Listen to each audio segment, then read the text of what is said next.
जैसे वो यीशु से मिला, यीशु से मिलने के बाद वो कहता है, मैंने जिस जिस का पैसा लिया है सबको वापस लौटा रहा हूं। मुझे लगता है ये बपतिस्मा है। This is the baptism of Holi spirit. यही वो बदलाव था जो उसके अंदर आया।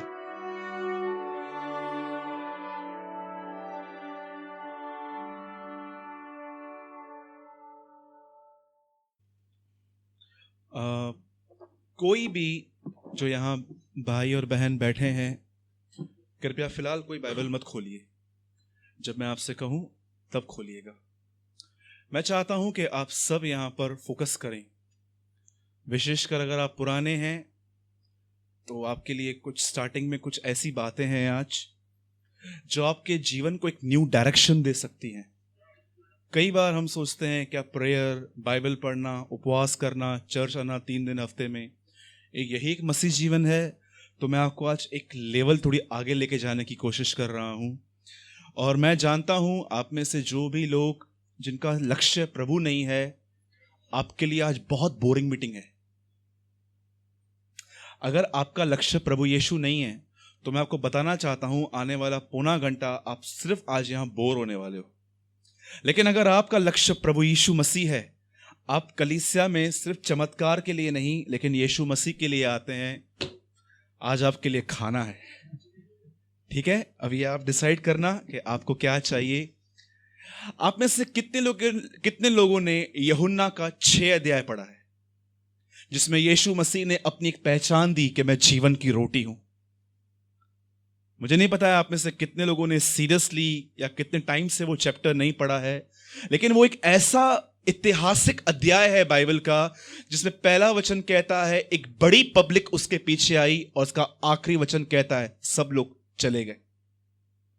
आज मैं इस वर्ड को मॉर्निंग से रीड कर रहा था बैठ के कि वो एक बाइबल का ऐसा चैप्टर है जो बताता है कि एक ग्रेट मल्टीट्यूड लिखा गया है, एक बहुत बड़ी पब्लिक यीशु मसीह के पास आई, और उसका उस अध्याय का अंत है सिर्फ 11 लोग बचे और यीशु उनको कहता है तुम्हें जाना है, तुम भी जाओ। अब मैं हैरान करने वाली आपको बात बताना चाहता हूं। ये पब्लिक जो यीशु मसीह के साथ चल रही थी, ये अचानक क्यों चली गई? और याद रखिएगा, अगर आप भी ऐसे हैं तो मैं आपको बताना चाहता हूं, एक दिन आप भी चले जाएंगे। आप जानते हैं क्या हुआ? बाइबल कहती है एक दिन यीशु मसीह एक जगह पे खड़े थे और उसने पब्लिक को देखा। इतनी लार्ज पब्लिक, इतना ज्यादा क्राउड था, और यीशु मसीह एक पहाड़ पे चढ़ गया। और जैसे वो पहाड़ पे चढ़ गया, उसको एक ख्याल आया कि ये लोग बेचारे इतने दूर से मेरे पास आए हैं, मुझे इनको खाना खिलाना है। आप मुझे बता सकते हैं आज के प्रचारक और यीशु मसीह में क्या अंतर है? अगर आज प्रचारक देखता है कि चर्च में पब्लिक आई है, वो क्या करता है? और जब यीशु मसीह क्राउड देखता था तो वो क्या करता था? आज का प्रचारक बोलता है ऑफरिंग ले ले पहले ऑफरिंग ले लो फटाफट से। अरे आकाश थैले निकालो, फटाफट से निकालो ब्रदर। कभी कभी ये लोग पुणे भी भाग जाते हैं कुछ लोग। आज का जो प्रचारक है ना, वो जब देखता है चर्च में इतना क्राउड आया है, लखपति करोड़पति लोग आ गए हैं, वो इशारा देता है जल्दी से थैली निकाल ले, घुमा ले, वचन सुने न मिले लेकिन इनके पैसे तो मिल जाएंगे। लेकिन यीशु मसीह बहुत अजीब थे। यीशु के यहां पर पैसे नहीं थे। यीशु मसीह सोचता था ये परमेश्वर के लोग हैं। उसको क्या ख्याल आया कि मैं इनको भोजन खिलाऊं। और जानते हैं जब वो भोजन उसने खिलाया, बाइबल कहती है जब उसने भोजन खिलाया 5000 लोगों को, जौ की 5 रोटियां और कुछ मछलियां उसके हाथ में आई, उसने परमेश्वर को दी, धन्यवाद दी और वो बांटने लगा। तब बांटते बांटते बांटते जो लोग ने क्या किया था, कुछ लोगों ने जानते क्या किया था? आधा खा के साइड में फेंक दिया था। कुछ लोगों ने फिश खा के आधी छोड़ दी थी। तब यीशु मसीह ने, सारी पब्लिक ने खाना खाया। तब यीशु मसीह वहां खड़े थे और वो चेलों को बोलते हैं एक काम करो, जितना भी वेस्टेज है ना वो सब जमा कर दो। और जब उन्होंने रोटियां ली और एक टोकरी में वो डालते गए, तो बाइबल कहती है वेस्टेज की 12 टोकरियां बच गई। अब ये भी ख्याल है कि भाई 12 टोकरियां क्यों बची? हर चेले के लिए एक टोकरी 12 चेले हो, एक एक टोकरी लो, घर पे जाओ। मैंने आदम को भोजन दिया था, मैं तुम्हें भी देना जानता हूं। मैं सच्ची कहता हूं, आज तक मैं रोटी, कपड़ा, मकान पाने के लिए नहीं दौड़ा हूं। परमेश्वर ने फ्रीली दिया है मुझे। मुझे समझ में नहीं आता है लोग अर्थली थिंग्स को पाने के लिए इतने क्रेजी क्यों है। आदम ने परमेश्वर से नहीं कहा था कि मुझे हवा दे, मुझे घर दे, मुझे रोटी दे। परमेश्वर ने उसे बनाने से पहले यह सब नियुक्त किया था। यदि आप भी सिर्फ रोटी, कपड़ा, मकान के पीछे ही भागते हैं तो मैं आपको बताना चाहता हूं परमेश्वर फ्रीली देगा आपको। बोलिए आमीन। अब सुनिए, अर्थली नीड्स को थोड़ा साइड में रखिए। जब यीशु ने उन 5,000 लोगों को खाना खिलाया, जानते हो उसके बाद क्या हुआ? यीशु उनको खिला के कहीं चला गया और जाने के बाद उसे पता चला ये भीड़ उसको ढूंढ रही है। और जानते उसने क्या किया? जब वो झील के उस पार चला गया, आप आराम से पढ़ना घर जाके, यूहन्ना 6 अध्याय में इसका पूरा वर्णन है। इसलिए मैंने आपको बताया कि आप में से कितने लोगों ने जॉन चैप्टर 6 पढ़ा है। आप जानते हो, आप आराम से पढ़ना, जब यीशु झील के उस पार चला गया, ये पब्लिक उसे ढूंढते ढूंढते वहां आई और अब यीशु मसीह ने इस पब्लिक से एक बात कही। याद रखिएगा मन के अंदर, ये वही पब्लिक है जिसको प्रभु ने खाना खिलाया था। अब इसी पब्लिक के साथ देखो यीशु क्या बात कर रहा है। यीशु उनको खड़े होकर कहता है, तुम मुझे क्यों ढूंढ रहे हो? आप में से कितने लोग ऐसे हैं, आप कुछ ही स्वार्थ के लिए प्रभु में आए थे? कितने लोग ये बिलीव करते हैं? आप में से कोई ऐसा है जो ये कहता है कि ब्रदर मैं एक्चुअली परमेश्वर को ढूंढते ढूंढते यहां पर आया था? हेकड़ो था हुंदो, कोई तो होगा जो ये कहता होगा। अगर आप बॉर्न क्रिश्चियन हैं, अगर आप मसीह परिवार में जन्मे हैं, मैं आपकी बात नहीं कर रहा हूं, लेकिन आप में से कितने लोग हैं जो अन्य जाति से प्रभु में आए हैं? मैं हूं, आप में से भी बहुत सारे लोग होंगे। मुझे बताइए, आप में से कौन से वो लोग हैं जो बगैर स्वार्थ के प्रभु में आए थे? कोई नहीं आया था। किसको जॉब चाहिए थी, किसको बिजनेस चाहिए था, किसको हीलिंग चाहिए थी, किसके बच्चे बुरी संगति में थे, कोई ऐसा था जो सुसाइड के विचारों में चल रहा था। हम सब किसी नीड की वजह से यहां आए थे। यह शुरुआत खराब नहीं है, गलत नहीं है। प्रभु भी जानता है कि बहुत सारे लोग चमत्कारों को देख के ही मेरे पास आते हैं, इसीलिए उसने अपनी मिनिस्ट्री में बहुत मिरेकल्स किए थे। लेकिन आप में से कितने लोग ये बात जानते हैं, चमत्कार करने के बाद जिस पब्लिक ने उस पर बिलीव नहीं किया, उसी पब्लिक को यीशु ने कहा, अब हाय तुम पर कि जो काम मैंने तुम्हारे बीच में किए कहीं और करता तो वो कब से मन फिरा देते। आप जानते हो मिरेकल करने का रीजन क्या होता है, कारण क्या होता है? हमें से यहां पर कोई भी ऐसा बैठा है, आंटी से लेके आकाश भाई तक यहां पर जितने भी लोग बैठे हैं, मुझे आप बता सकते हैं आपके जीवन में अगर परमेश्वर ने मिरेकल किया तो उसके पीछे रीजन क्या था? हां, आप 10,000 रुपए पहले कमाते थे, आज आपकी इनकम बढ़ गई है। पहले आपकी रिस्पेक्ट नहीं थी, अब लोग आपको रिस्पेक्ट देते हैं। पहले आप बीमार थे, अब आप चंगे हो गए हैं। पहले आपकी नामधराई होती थी, लेकिन आज आपके नाम को ऐसा कहा जाता है कि ये सुनाम है, अच्छे नाम वाले लोग हैं। मुझे आप बता सकते हैं परमेश्वर ने आपको प्रॉस्पर क्यों किया? उसका रीजन क्या था? जानते हो, हर मिरेकल का एक कारण होता है और वो कारण होता है अब मन फिराओ और अब मेरे पीछे चलो। लेकिन अगर आप में से कोई भी ऐसा व्यक्ति है जिससे चमत्कार पाया लेकिन आप प्रभु के पीछे नहीं चलते हो, तो मैं आपको बताना चाहता हूं आप उसी भीड़ में आते हो जिस भीड़ से प्रभु यीशु अब बात करेगा। अब सुनिए, मैं आपको थोड़ा फिर से मैं रिवाइंड करता हूं। यीशु मसीह ने 5,000 लोगों को खाना खिलाया। खाना खिलाने के बाद ये पब्लिक यीशु मसीह को ढूंढ रही थी। तब यीशु ने उनसे पूछा, क्या तुम मुझे क्यों ढूंढते हो? और आप जानते हैं वो पब्लिक यीशु को क्यों ढूंढ रही थी? बताइए। इतनी टेस्टी फिशेस बनाई थी प्रभु ने, इतनी जबरदस्त मछली बना के प्रभु ने उनको दी थी। यीशु मसीह उनको बोलता है, मैं तुम्हें बताता हूं तुम मुझे क्यों ढूंढ रहे हो। उसके बाद जानते हो यीशु उनको क्या बोलता है? तुम मुझे इसलिए ढूंढ रहे हो क्योंकि कुछ समय पहले तुमने मेरे हाथ से रोटी और मछलियां खाई थी। मैं आपसे एक बात पूछता हूं, अब जब प्रभु ने इस पब्लिक से इस तरह बात की, आप जानते हो उसके बाद लोगों ने यीशु से क्या बात की? उसके बाद लोगों ने यीशु से बात की, हमारे बाप दादाओं को ऊपर से मन्ना गिरता था, हमने वो खाया। तब उसको यीशु मसीह उसके बाद कहते हैं, जीवन की रोटी मैं हूं, अगर तुम मुझे खाओगे तुम कभी ना मरोगे। आप मुझे बताइए, जब यीशु ने उनसे कहा जो कोई मेरा मांस न खाए, जो कोई मेरा लहू न पिए, वह उसमें जीवन नहीं है, जब उन्होंने ये वचन सुने, क्या उन्होंने ये बातें समझी? मुझे बताइए किसने समझी? मैं आप सबसे क्वेश्चन पूछ रहा हूं, जब प्रभु यीशु ने उन लोगों से यह बात कही कि जो कोई मेरा मांस न खाए, जो कोई मेरा लहू न पिए, उसमें जीवन नहीं है। यीशु क्या समझाने की कोशिश कर रहा था? इस मांस को खाना है, इस लहू को पीना है। यीशु मसीह टॉक कर रहा था प्रभुभोज की। आप में से कितने लोग मलकीसिदक को जानते? मलकीसिदक इब्रानियों की पत्री में एक व्यक्ति है जो इब्राहिम से मिला था। आप जानते हैं जब इब्राहिम लड़के अपने देश को जा रहा था, मलकीसिदक उसके पास क्या लेकर आया था? रोटी और अंगूर का रस, प्रभुभोज लेकर आया था। मलकीसिदक विद लॉर्ड्स ब्रेड। आप जानते हैं उसके बाद क्या हुआ? यीशु ने जब उनसे कहा मुझे बताइए, लोग वहां रुके?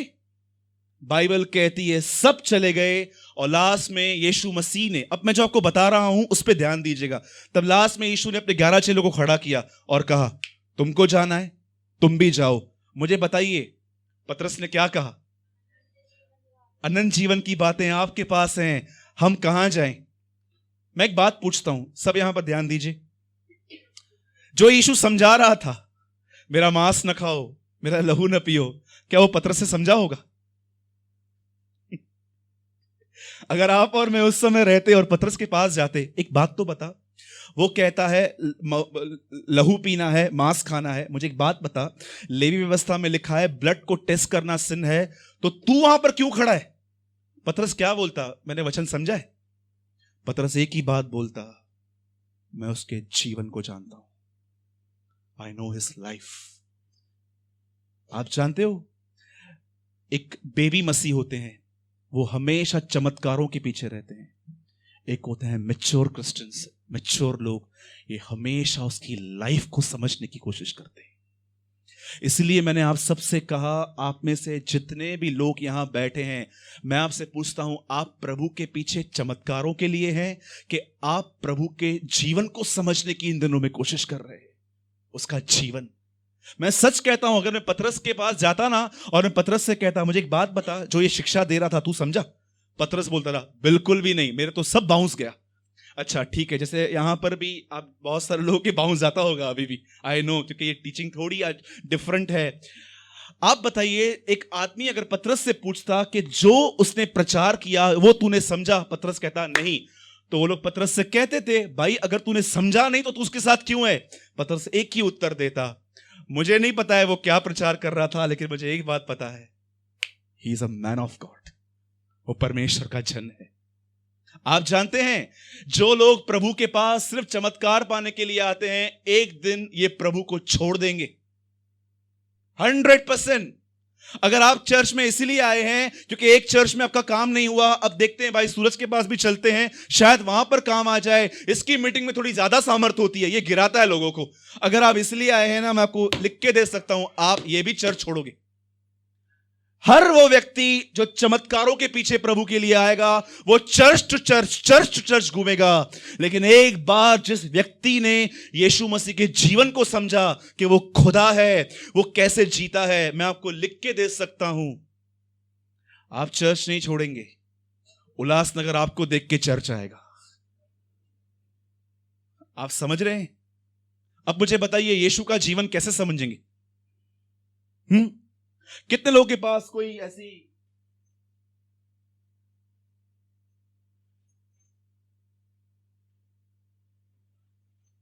मेहनत करते हैं थोड़ी कि बस वचन को पढ़ते समय बुक रखते हैं आप और उसके जीवन के विषय में पढ़ पढ़ के लिखते हैं आप डेट वाइज। इसे कहते हैं परिश्रम, उसके जीवन को समझने का। शायद आप अब इस बात को न समझ पाओ, लेकिन आप एक समय आएगा जब आप नोट्स खोलोगे और आप देखोगे, अरे बाप रे, ये परमेश्वर ने मुझसे बात की थी। आप हैरान हो जाओगे। खुदा का शब्द हमेशा आपकी मदद करेगा, आप लिखते जाएंगे उसके जीवन के विषय में। याद रखिएगा, इसे कहते हैं उसके जीवन के ऊपर अध्ययन करना। मैंने इसलिए आपसे कहा मैं स्टार्टिंग का कुछ टाइम पुराने लोगों के लिए बात करूंगा।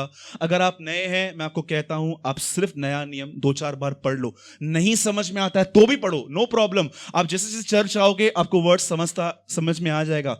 लेकिन अगर आपको प्रभु में 3 या 4 या 5 साल हो गए हैं तो मैं आपको बताना चाहता हूं आपको इस तरह नहीं पढ़ना चाहिए। अब आपको बाइबल का अध्ययन करना चाहिए। अब आपको अपना समय परमेश्वर के लिए निकाल कर एक कॉपी नोटबुक लिखना चाहिए कि मत्ती में प्रभु ने कहा धन्य हैं वे जो नम्र हैं, प्रभु मुझे बता, और आप लिखते जाएंगे। और मैं आपको सच कहता हूं जीवन की आखिरी सांस तक ये वचन आपको सहारा देंगे। देखिए दुनिया से कोई सहारा नहीं मिलने वाला है। वे लोग जो आपसे बड़ी बड़ी कमिटमेंट्स करते हैं, कोई आपके साथ नहीं खड़ा रहेगा। ये सब फेक प्रोमिसेस हैं। आज का सबसे बड़ा झूठ है मैं तेरे साथ हमेशा हूं। सच कहता हूं, आप मानो या ना मानो, मैं आपको सच कहता हूं दिस इज ये एक ऐसा झूठ है दुनिया का जिसपे सब बिलीव करते हैं फिर ठोकर खाते हैं। मेरे को छोड़ दिया। लोगों पर बिलीव मत करो। कोई आपको यहां से हेल्प करेगा, कोई आपको वहां से हेल्प करेगा। बंद कर दो ये सब। परमेश्वर के वचन को पकड़ो, खड़े रहो। आप जानते हो इन दिनों के अंदर हमारे अंदर सबसे कठिन बात क्या है? हमारे अंदर पेशेंस नहीं है। पेशेंस अविश्वास का एक फल है। जिस आदमी के अंदर अविश्वास रहता है ना, प्रभु नहीं करेगा, वो खुद भागते रहते हैं। लेकिन जिनके अंदर फेथ रहता है ना, उनके अंदर पेशेंस रहता है। कोई जरूरत नहीं है भागने की। आई नो माय गॉड, बैठ चुपचाप से, होगा परमेश्वर खुद ही करेगा।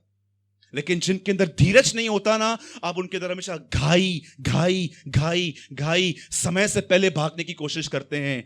इसीलिए परमेश्वर हमें नौकरी पे बेचता है। कई बार प्रभु हमारे अंदर हार्ट लोगों को खड़ा करता है हमारे पीछे, ताकि हमारे अंदर धीरज आए। क्योंकि वचन कहता है धीरज से खरा निकलना और खरे निकलने से सिद्ध बनता है मनुष्य। पढ़ सकते हैं याकूब में लिखा है जब तुम्हारे पर परीक्षा आए तो धीरज को अपना काम करने दो, और जब धीरज अपना काम पूरा कर लेगा उसके बाद लिखा है, इंग्लिश में लिखा है, you will be mature and complete. तुम सिद्ध और मजबूत हो जाओगे और तुम में किसी बात की घटी नहीं होगी। बोलो जय मसीह की। कितने लोग मेरी बात समझ पाए? यही बाइबल का एक ऐसा अध्याय है जो 6 अध्याय में लिखा है। यीशु के पास एक ऐसी पब्लिक आई, लेकिन उसका अंत लिखा है सब चले गए। क्यों? क्योंकि यीशु ने एक शिक्षा दी, सब चले गए, लेकिन पतरस नहीं गया। पतरस खड़ा था। और आप जानते हो यीशु मसीह ने उनको रिवॉर्ड भी दिया। क्या रिवॉर्ड दिया?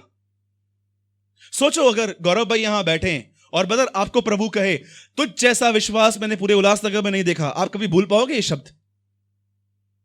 आखिरी सांस तक आपको याद रहेगा। सोचो जिस आदमी से प्रभु ने कहा तेरे जैसा विश्वास मैंने इजराइल में नहीं देखा, उसके अंदर क्या इंकरेजमेंट होगी। आप जानते हो मरने से पहले यीशु ने क्या कहा चेलों को? तुम मेरी सभी परीक्षाओं में मेरे साथ खड़े रहे। मुझे एक बात बताइए, कौन सी परीक्षाओं में वो प्रभु के साथ खड़े थे? मुझे बताइए। यीशु प्रचार करता था, ये मीटिंग के पीछे बैठे बाले खाते थे। आप पढ़ सकते हैं, ये खाना खाते थे। पतरस को कैसे मालूम पड़ा कि यहां पर एक लड़का है इसके पास 2 रोटी 5 मछली है? सबके टिफिन बॉक्स चेक करते थे ये लोग, क्या कुछ लेकर आया है। जैसे हम कभी कभी दोस्तों को बोलते हैं कहां है, मैं निकल रहा हूं, वेफर बिल्कुल मत लेके आना। इसका मतलब क्या है? लेते हुए आओ। आप जानते होंगे, आप जानते हैं जाने से पहले यीशु मसीह ने अपने चेलों को एक शब्द कहा था, तुम सभी मेरी परीक्षाओं में हमेशा मेरे साथ खड़े रहे।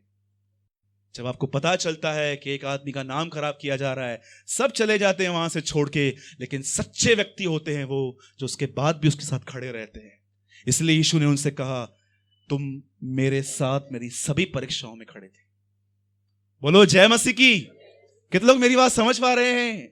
तो please understand the life of Christ. यीशु मसीह के जीवन को समझो। अरे आप रोटी कपड़े मकान की बिल्कुल फिक्र मत करो। उत्पत्ति के पहले अध्याय में प्रभु ने सॉल्व किया है ये प्रॉब्लम। कैसे बताइए? आदम ने रोटी मांगी थी, हवा मांगी थी, अदन की वाटिका मांगी थी, प्रभु ने पहले ही बना के रखी थी। हम सबों के लिए परमेश्वर ने ये चीजें रखी हैं, लेकिन आप रियल पर्पस के पीछे भागो, उन बातों के पीछे जो खुदा ने आपके लिए रखी हैं। एक क्वेश्चन मैं आप सबसे पूछता हूं, सब यहां देखें, जिसको भी पता है आप बीच में से बोलिए। बताइए याकूब ने ज्यादा पाप किए कि एसाव ने?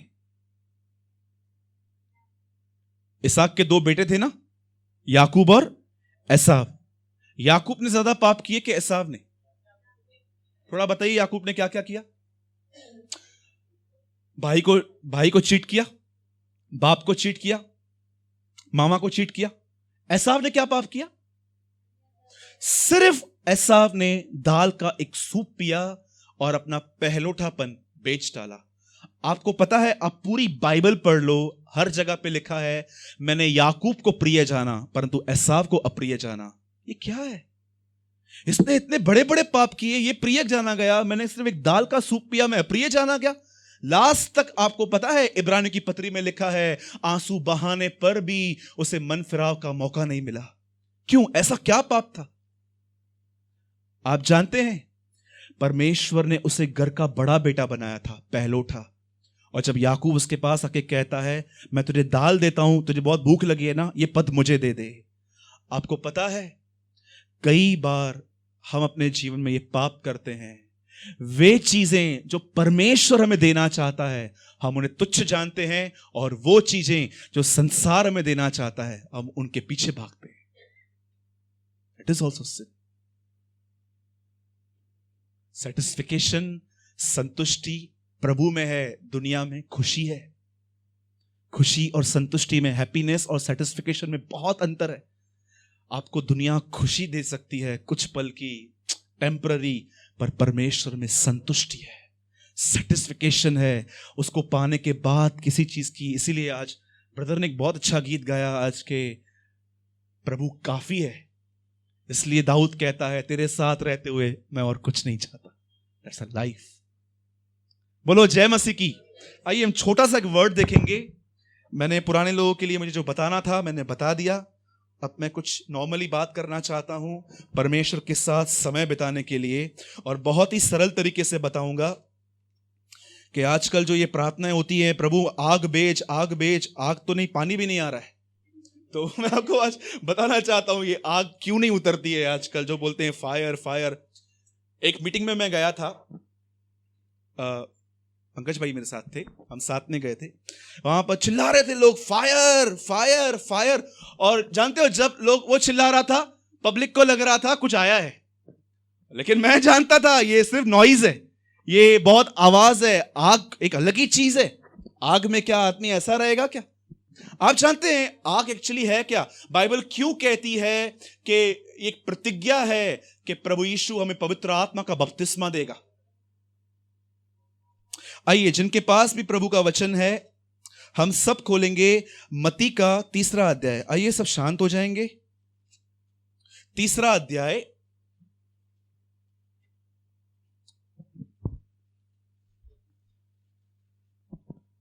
आइए आज झूठी अग्नि को बुझाएं। बोलिए जय मसीह की। हाँ, बाइबल कहती है आत्मा की आग को न बुझाओ, लेकिन झूठी अग्नि को जरूर बुझाया जा सकता है। राइट है? आइए मैं चाहता हूं हम सब खोलें मत्ती का 3 अध्याय और कोई पढ़िए। एक सेकेंड। हाँ 11। आप में से कितने लोगों ने पानी का बपतिस्मा लिया है? ओके, सबने, लगभग काफी लोगों ने, 90% लोगों ने यहां पर पानी का बपतिस्मा लिया है। याद रखिएगा पानी का बपतिस्मा एक पास्टर देता है, आग का बपतिस्मा सिर्फ यीशु मसीह देता है। ओके, ये पानी के बपतिस्मे के लिए क्या जरूरी है? सिर्फ विश्वास करना यीशु मसीह प्रभु है। आग के बपतिस्मे के लिए मन फिराओ, जैसे कंडीशन। राइट? और अगर आपको परमेश्वर ने वो बैप्टिज्म नहीं दिया है, इसका मतलब आपने मन नहीं फिराया है। पढ़िए बेटा 3:11।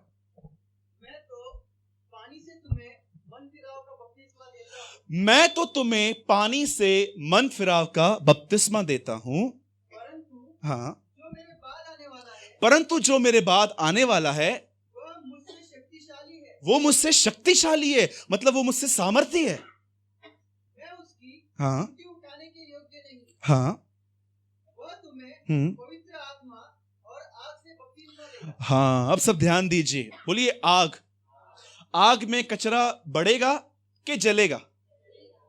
राइट है? जो कहता है मुझे आग का बपतिस्मा मिल चुका है, तो अगर कचरा ही है उनके अंदर तो मुझे नहीं पता है कि किसका बपतिस्मा हुआ है अभी तक।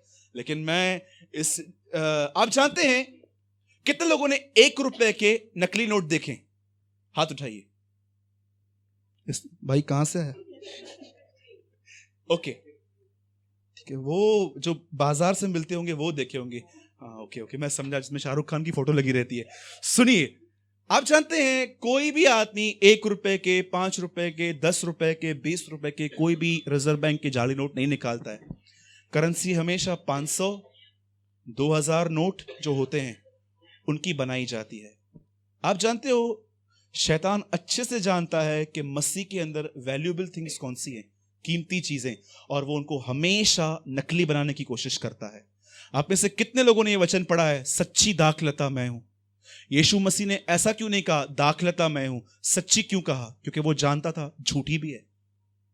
यीशु ने क्यों कहा सच्ची ज्योति मैं हूं? क्योंकि वो जानता था झूठी भी है। पतरस क्यों कहता है परमेश्वर का सच्चा अनुग्रह यह है? क्योंकि वो जानता था झूठा भी है। वैसे ही शैतान ने एक और चीज को झूठा बनाया है, आग का झूठा बपतिस्मा। आप जानते हो ये बपतिस्मा क्या है? सिर्फ इमोशंस। ऐसे ही लोग हिलते रहते हैं, उनके जिंदगियों में कोई बदलाव नहीं आता, हिलते रहते हैं, और कुछ को लगता है कि मैं रटी हुई अन्य भाषा बोल रहा हूं इसलिए मेरे ऊपर कुछ आया हुआ है। मैं आपको बताना चाहता हूं ये सब बंद कीजिए, ये पवित्र आत्मा का बपतिस्मा नहीं है। जिस आदमी का उस आग और पवित्र आत्मा का बपतिस्मा होता है, उसके कैरेक्टर में चेंजेस आती हैं ट्रमेंडसली। स्ट्रगल खत्म हो जाता है पकड़ पकड़ के जीने का, कि नहीं मैं यहां नहीं देखूंगा, इससे बात नहीं करूंगा।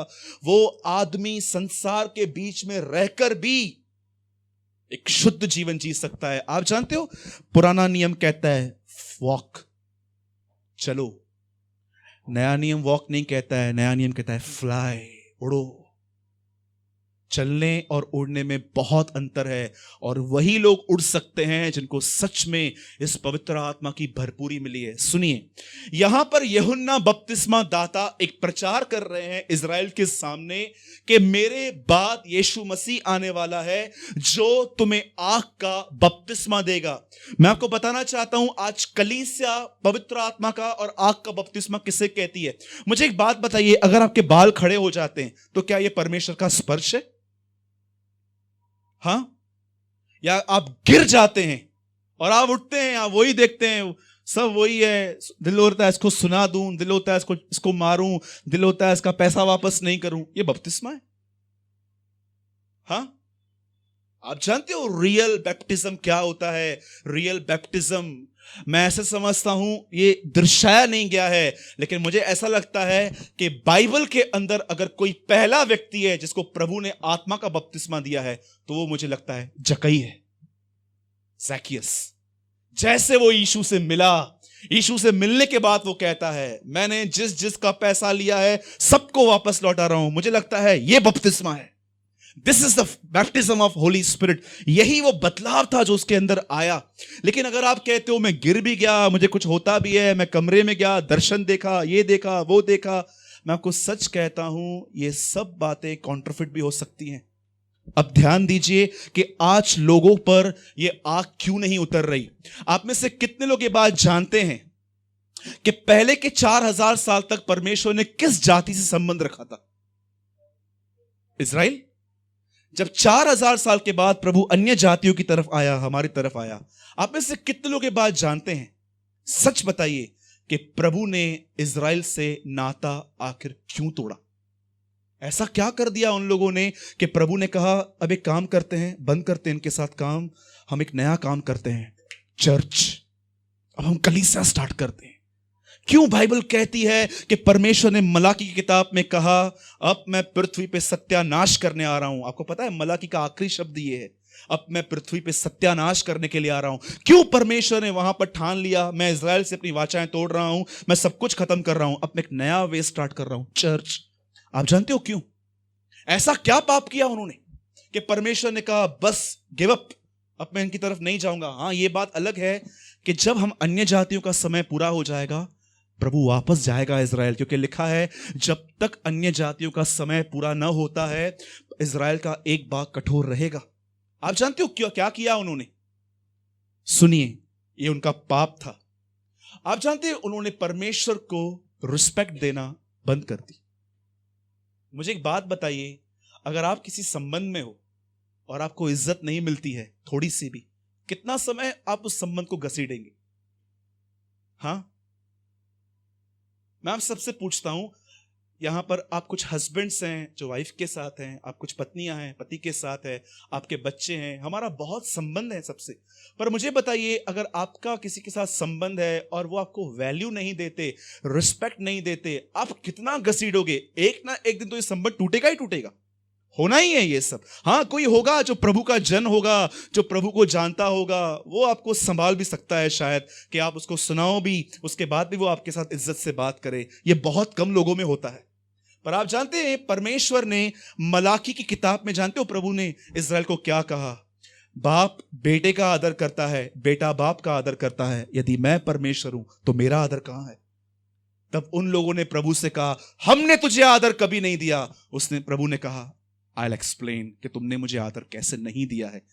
आप जानते हो, मलाकी की किताब में 99% लोग सिर्फ दशमांश का शब्द लेके प्रचार करते हैं, लेकिन इन शब्दों पे कोई ध्यान नहीं देता है जो आज मैं आपको समझा रहा हूं। जब उन्होंने कहा कि प्रभु हमने आपको आदर क्यों नहीं दिया, तब प्रभु ने उनको कहा, मैं तुम्हें बताता हूं। आप जानते हो इज़राइल के लोगों ने क्या किया? वो मार्केट में गए पाप करने के बाद और उन्होंने बलिदान लिया। और जानते हो उन्होंने शॉपकीपर को क्या कहा, उस दुकानदार को, सबसे सस्ता और टूटा फूटा बलिदान दे। तब उन्होंने जानते हो क्या किया? एक बकरा था, उसको आंख नहीं थी, कोई बकरा था जिसको टांग नहीं थी, और उन्होंने वो सस्ता बकरा उनको लेके दिया। और ये लोग क्या कर रहे थे? मंदिर में जाके महायाजक को या याजक को बोल रहे थे, ये है, चढ़ा दो, प्रभु से माफी दिला दो। और महायाजक के लिए लिखा है, याजकों के लिए लिखा है, पहले वो बलिदान को चेक करेंगे, अगर वो सही और निर्दोष होगा तो वो चढ़ाएंगे। लेकिन बाइबल कहती है, प्रजा तो छोड़ो, याजकों ने भी मेरे साथ धोखा किया है, वो ऐसे बलिदानों को लेके आते हैं। जब परमेश्वर ने ये देखा तो जानते हो प्रभु ने क्या कहा? अगर अब तुम दरवाजे बंद नहीं करोगे तो मैं दरवाजे बंद कर दूंगा। और परमेश्वर ने मलाकी की पुस्तक में इज़राइल के लिए हमेशा दरवाजा बंद कर दिया और एक नया दरवाजा खोला, चर्च, कलीसिया। लेकिन आप जानते हो आज भी वो सेम परिस्थितियां कलीसियाओं में है। पुराने नियम में सबसे जो बलिदान था वो था बकरा या भेड़ या कुछ बलिदान करना और वहां से लेके आना। पर मैं आपको बताना चाहता हूं, नए नियम के अंदर जो परमेश्वर आपसे भेंट चाहता है वो पैसा नहीं है। बहुत सारे लोग आपको कहेंगे कि अपनी कमाई का बहुत अंश लेकर आओ, पर मैं आपको बताना चाहता हूं वो दूसरा या तीसरी प्लेस पे आता है। आप जानते हो परमेश्वर कौन सी चीज आपसे सबसे ज्यादा मांगता है? समय। अब आप कहोगे ब्रदर हम समय तो देते हैं, बिल्कुल वैसे ही जैसे इज़राइल के लोग होंगे। आप में से कितने लोग हैं जब वो मॉर्निंग में नींद से उठते हैं, वे पहला अपना समय परमेश्वर के साथ बिताते हैं, उसके बाद वो दुनिया में जाते हैं? अगर आप ऐसे हैं, आप एक अच्छे विश्वासी हैं। लेकिन अगर आप ऐसे हैं जो अपना सब काम करने के बाद अपना बचा कुचा सड़ा हुआ थका हुआ समय, जहां पर आपका मन भी आधा भटा हुआ है संसार की बातों में, और आप प्रभु के साथ बैठते हैं, मैं आपको बताना चाहता हूं आप एग्जैक्ट वही कर रहे हैं जो वो लोग करते थे, एक सड़ा हुआ बलिदान लेकर आना। इसीलिए बाइबल के अंदर पहला जो भविष्यवक्ता है, आपको पता है वो पहला प्रॉफिट कौन है बाइबल के अंदर? Who is the first profit of the Bible? याद रखिएगा, सब कहते हैं इब्राहिम, जी नहीं, बाइबल का पहला भविष्यवक्ता हाबिल है, केन का भाई, आदम का बेटा। जानते हो प्रभु ने उसको क्यों कहा तू नबी है? लिखा है उसने अपनी अच्छी भेंट परमेश्वर को चढ़ाई। मैं आपको पैसे नहीं मांग रहा हूं, हम परमेश्वर के अनुग्रह से पहले दिन से इस कलीसिया के लिए अंदर हमने कभी किसी से कुछ नहीं मांगा है। खुदा ने हमारी सारी जरूरतें अद्भुत तरीके से पूरी की हैं। हमारे पर कुछ भी नहीं है, कोई कर्जा नहीं है मिनिस्ट्री के ऊपर। परमेश्वर के अनुग्रह से प्रभु ने हमको सब दिया है।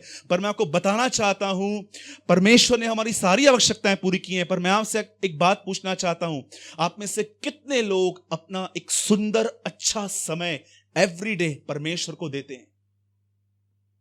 आप जानते हो जो समय देते हैं वो बलिदान कर रहे हैं। और बाइबल का इतिहास पढ़ो, आग सिर्फ बलिदान पे गिरती है और कहीं भी नहीं।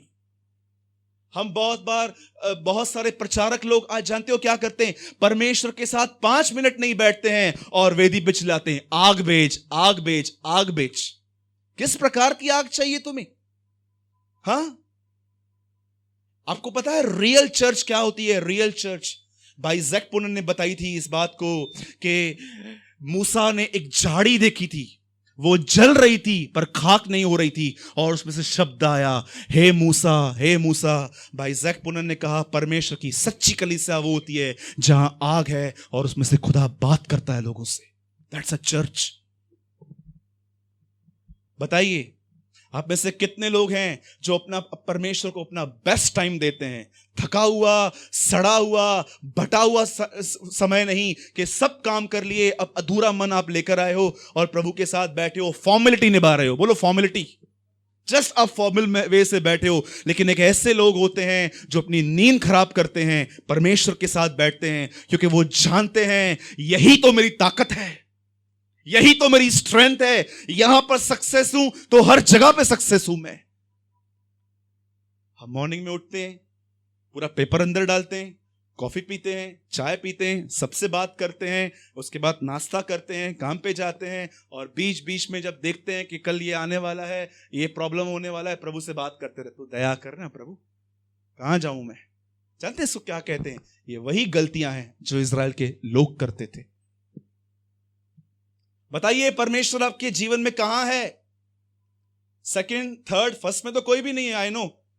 Second, third, fourth, fifth, sixth, बदर एक बात बताऊं, 100 पर भी नहीं है वो।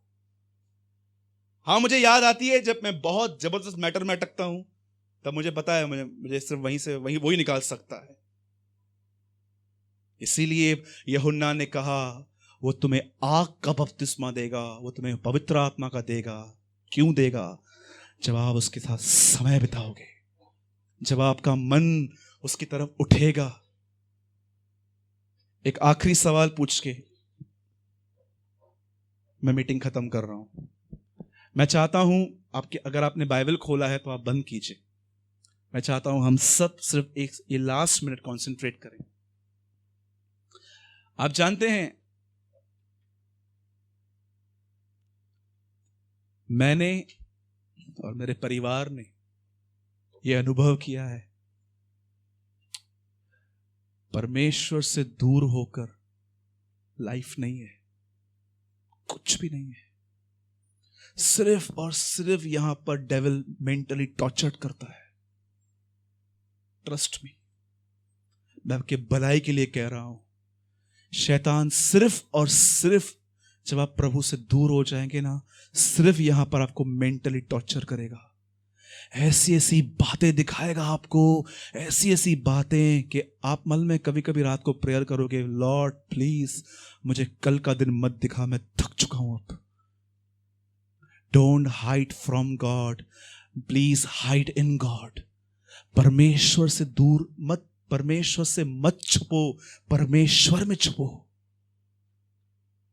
एक हफ्ता, आज फ्राइडे है, नेक्स्ट फ्राइडे तक एक हफ्ता सिर्फ आप ईमानदारी से कुछ समय परमेश्वर को दो। एक नई एनर्जी, एक नया पावर, एक नई बुद्धि, एक नई समझ, ऐसी स्ट्रेंथ आपको मिलेगी कि आप वही व्यक्ति होंगे जो अनुभव करेंगे कि क्यों पौलुस ने ऐसा कहा, अब जो मसीह में है न्यू क्रिएशन।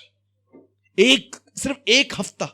मैं आपको नहीं कहता हूं निर्णय लो आज से कि आप जीवन भर, जी नहीं, ऐसा नहीं होता है। मैं आपको कहता हूं सिर्फ 1 वीक, आप सिर्फ एक हफ्ता आप परमेश्वर से कहो, प्रभु मैं आपके साथ समय बिताऊंगा। उस समय मेरे पास कोई नहीं होगा, ना मेरा बेटा, ना मेरी बेटी, ना मेरी बीवी, ना मेरा फैमिली मेंबर, कोई नहीं होगा। मैं सिर्फ आपके साथ रहूंगा। और उस समय के अंदर परमेश्वर जो भी शैतान ने आपसे छीना है आपको सब वापस भर देगा, और आप वही व्यक्ति होंगे जो आप ये कहेंगे, सच में मसीह में जीना नई सृष्टि है। बोलिए जय मसीह की। कितने लोगों ने आज की बातें समझी? बड़ा टफ हुई? बहुत आसान है। सवेरे उठना है, परमेश्वर के साथ समय बिताना है। मैं एक भाई की गवाही देना चाहता हूं, और मैं जानता हूं कि ये सच में उसके ऊपर एक अनुग्रह है। मैं भाई दिनेश के घर पे अभी काफी टाइम से तो नहीं गया हूं, लेकिन पहले हम ब्रदर के घर पे मीटिंग चलती थी, लेकिन फिर हमने वहां से कहीं और स्टार्ट की। जब क्राउड बढ़ रहा था, मैंने देखा है ब्रदर का भले ही घर छोटा है, आप जानते हो कभी कभी वो क्या करता है, वो मॉर्निंग में अपनी नींद खराब करके चर्च में आके प्रभु के साथ बैठता है, क्योंकि वो जानता है कि जैसे जो लोग यहां से मून पे जाते हैं ना, अपने साथ ऑक्सीजन लेके जाते हैं, क्योंकि उनको पता है अगर ये ऑक्सीजन नहीं होगी ना मर जाएंगे हम। उसे ये बात समझ में आ गई है, संसार में पवित्र आत्मा से बगैर भरे हुए कोई जी ही नहीं सकता है प्रभु के साथ। ही नोज दिस थिंग कि जैसे मून पे लोग बगैर ऑक्सीजन के नहीं जी सकते हैं, वैसे इस अर्थ पे लोग बगैर पवित्र आत्मा के भरे हुए प्रभु के साथ चल ही नहीं सकते। पॉसिबल ही नहीं है। जितनी मेहनत करनी है करो, नो शॉर्टकट। यीशु ने कहा सकरा है वो मार्ग जो जीवन की तरफ ले जाएगा तुम्हें। झूठे भविष्यवक्ताओं से सावधान रहो। उसके बाद कहता है, जानते हो वो क्यों कहता है झूठों से सावधान रहो? क्योंकि वो उस गेट को बड़ा बना देंगे। सब चलता है, डोंट वरी, प्रभु आएगा लेके जाएगा। न्याय के दिन रुकिए, ये नहीं लोगों पे उंगलियां उठेंगी कि इसने हमें सच्चाई नहीं बताई थी, प्रभु इसको पहले पकड़। लेकिन मैंने आपको सब बता दिया कि वे लोग जो अपना समय परमेश्वर के साथ बिताएंगे, प्रभु उनको भरेगा और वो इस संसार में प्रभु के साथ चल पाएंगे। ठीक है? कहिए अपने बाजू वाले से, प्रभु के साथ समय बिताना बहुत जरूरी है। हाँ, मैं चाहता हूं ये बात आप फिर से कहिए। हाँ, यीशु ने कहा मैं तुमसे सच सच कहता हूं, 2 बार। ठीक है?